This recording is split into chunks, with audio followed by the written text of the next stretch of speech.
Welcome to RGPV content. तो अभी हम देखने जा रहे हैं डिस्क्रीट 2025 का एक और पीवाईक्यू। पहले वाले पीवाईक्यू को आप वॉच कर सकते हैं जो कि प्लेलिस्ट में गिवन है। तो ये है कंसीडर 3 सेट। अब हमें क्या दिए गए हैं, 3 सेट दिए गए हैं। एक ए दिया गया जिसमें क्या है 1 2 3 4 5 है। बी सेट में 3 4 5 6 है और सी सेट में क्या है 1 5 7। अब using Venn diagram determine the shade and regions corresponding to A union B intersection B union C and A intersection B union C। Verify करना है इस एक्सप्रेशन को कि ये इक्विवेलेंट है या नहीं है। तो देखो, इसको हम प्रॉब्लम को सॉल्व करने के लिए हम क्या करेंगे, सारे के सारे सेट्स पहले लिख लेंगे। तो हम क्या करेंगे, द गिवन सेट्स आर, हम क्या बताएंगे कि जो हमें गिवन सेट्स है वो क्या क्या है, ए बी और सी को हमने लिख लिया। अब उसके बाद हम now calculating the first expression. जो हमें फर्स्ट एक्सप्रेशन दिया गया है, इसका मतलब जो LHS दिया गया है हमें, वो हम क्या करेंगे, फर्स्ट ले लेंगे उसको। तो देखो हमें क्या दिया गिवन है।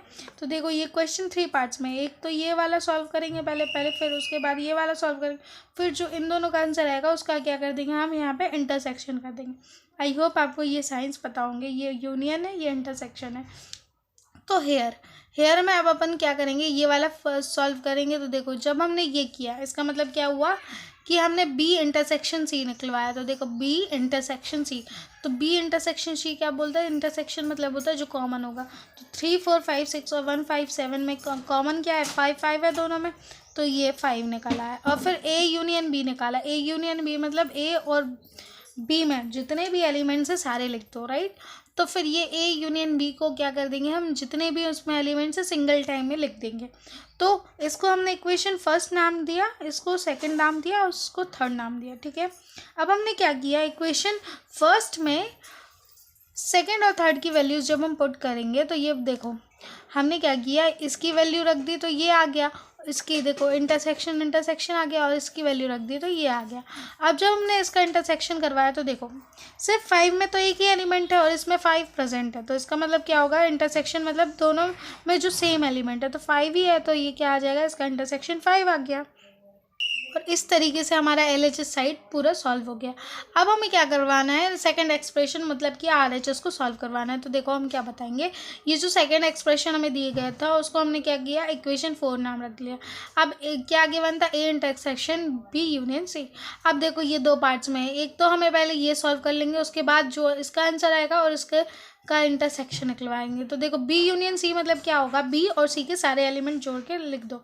तो जो भी बी और सी के हैं आप वो क्वेश्चन से देखना, तो ये क्या आएंगे 1 3 4 5 6 7, ठीक है। अब हम क्या करेंगे, ए और इनका इंटरसेक्शन करवाएंगे। तो देखो ए की जो साइड की वैल्यू थी वो हमने सारी लिख ली, और उसके बाद इंटरसेक्शन, फिर हमने बी यूनियन साइड की वैल्यू लिख दी, ठीक है।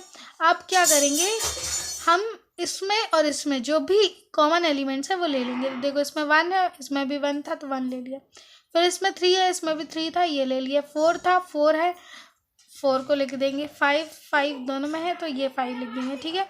अब हम क्या करेंगे, दोनों को देखेंगे। देखो एक हमारी इक्वेशन जो हमारी जो फर्स्ट LHS को प्रूव करने पर आई थी उसको हमने क्या नेम रख लिया, ए नेम रख लिया। अब और ये वाली जो आंसर आया हमारा इस वाले LHS को प्रूव करने, सॉरी RHS को जो प्रूव करेंगे उसको हमने बी इक्वेशन रख लिया, और जो LHS को प्रूव करा उसको हमने क्या कर लिया, ए रख लिया।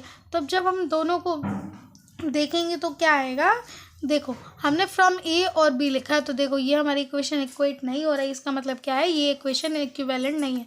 तो हम लिखेंगे द इक्वेशन और the expression are not equivalent. Thank you for watching.